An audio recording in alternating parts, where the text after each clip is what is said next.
Soil contamination posed a threat to people living in the Hanford area. At first, the contamination is found in flora and fauna. Inevitably, the problem reaches humans who consume vegetables, milk from contaminated cows, other contaminated farm products, fish, and wildlife. Dennis Faulk, former EPA manager at Hanford, discusses the surprising extent of chemical and radioactive contamination found in the soil at the beginning of Hanford's cleanup in 1991. For Hanford, it was a big unknown. No one had done radioactive cleanup before. And there was a lot of skepticism that it could be done. Turns out cleaning up radioactive soils is probably one of the easiest things in the world to do, because almost all our waste sites, at least along the river, had gamma emitters.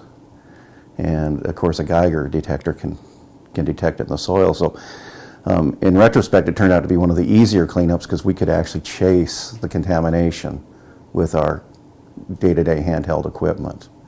So again, that was a big surprise to a lot of people. The other surprise is just how much chemical contamination there is at Hanford. If you look at all the major groundwater pump and treat systems, they're all focused on chemicals, be it chromium along the river or carbon tetrachloride on the central part of Hanford. And the reason for that is the Department of Energy and their contractors were so focused during the production years on radionuclides, they never checked for chemicals.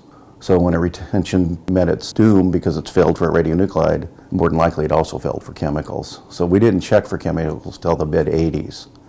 And of course, when we started looking for them, we found them everywhere.